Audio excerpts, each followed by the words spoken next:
everyone, Lauren Robertson here. One day when I was about 18 years old, I was out in a nightclub.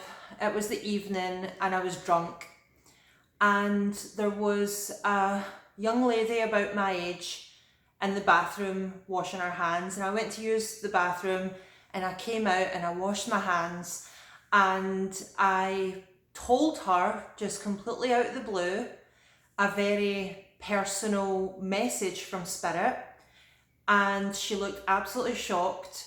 She turned blue almost and started to cry uncontrollably. And I realised there and then that I should not have done that. Now I hope that that young lady didn't have any lasting negative effect because I had given her that message, and I do think about her often. And that's what I want to talk to you about today, is about boundaries in your mediumship. Now, we all know the healing power of Spirit, and we all know the healing power of mediumship. And we might think that because of that healing power, that trumps everything, that Spirit trumps everything, love trumps everything. If we have a message from Spirit, there is nothing more important than that message getting delivered. But I would disagree.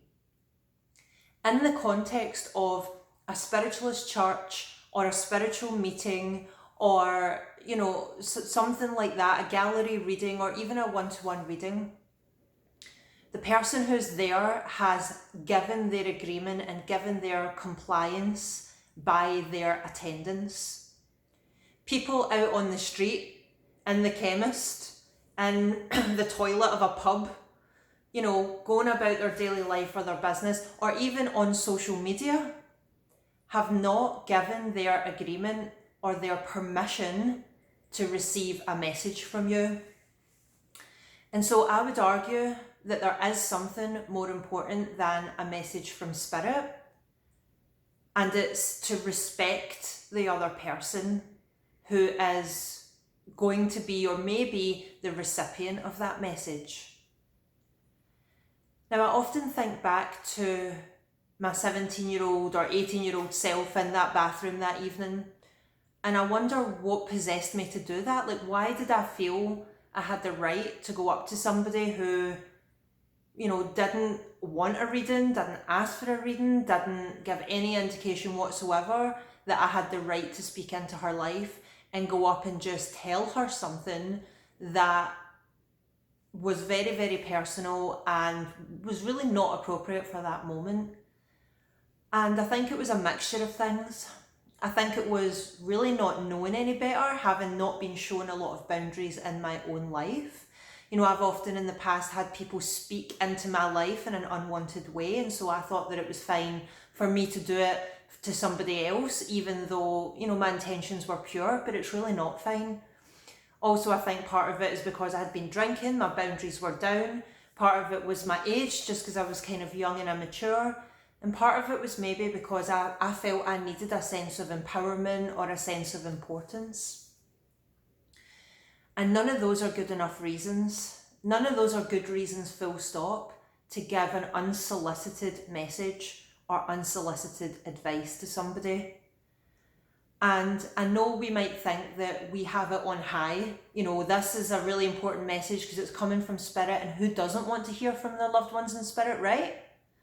Well, wrong. Actually, some people do not want to hear from their loved ones in Spirit. Some people are not ready, are not prepared, are not in the right frame of mind. Some people are non-believers, and we have to respect that. All right, we have to respect that. So I want you to have boundaries around your mediumship. I want you to understand what the right situation and the right context is. And overall, I want you to definitely always ask permission. Even if you do feel the overwhelming urge like a sneeze, we've all had it. If you feel the overwhelming urge like a sneeze to give somebody a message, you must explain to them and ask their permission.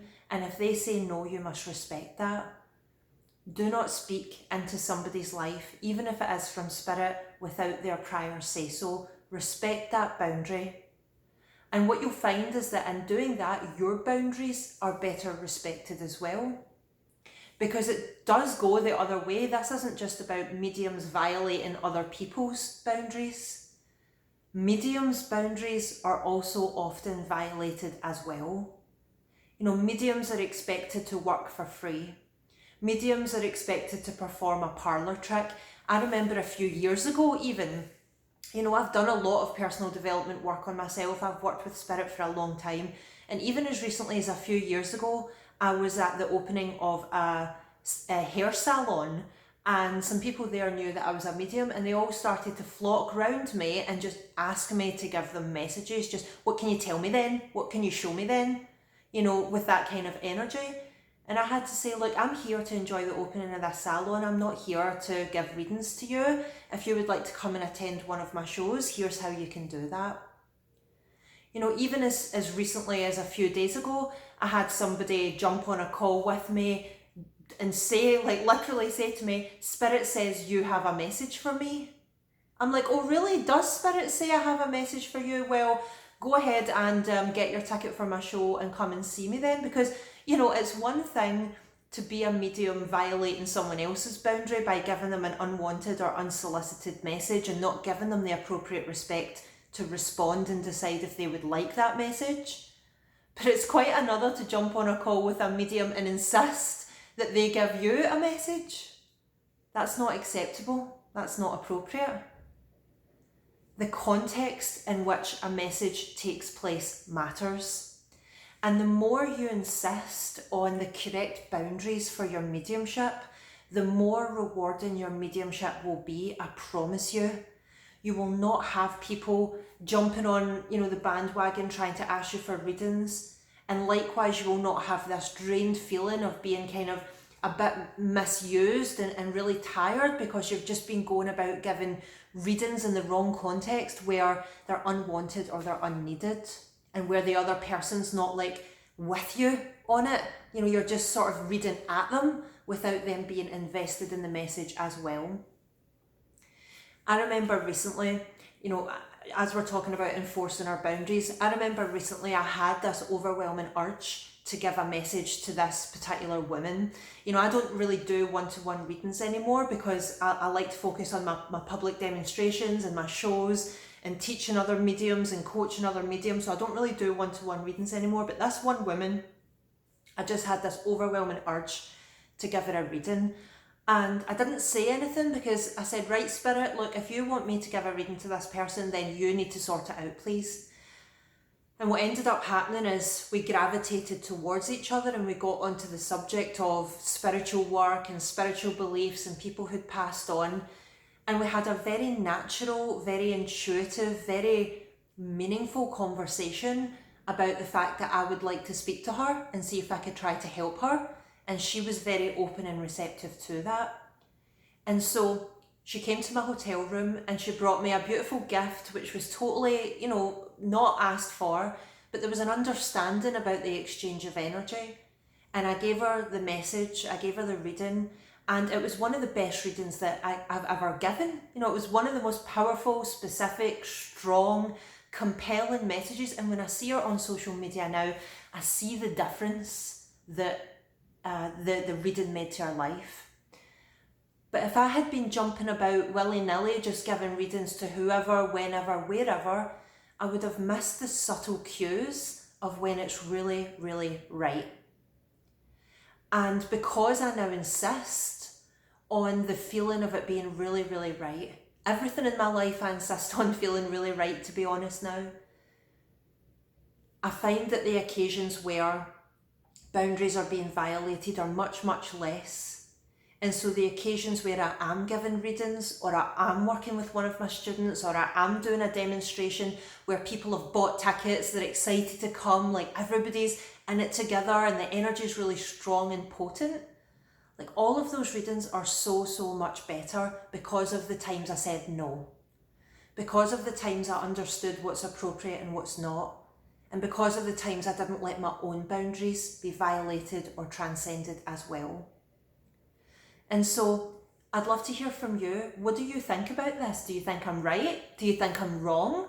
please leave me a comment below and share your opinion on this matter.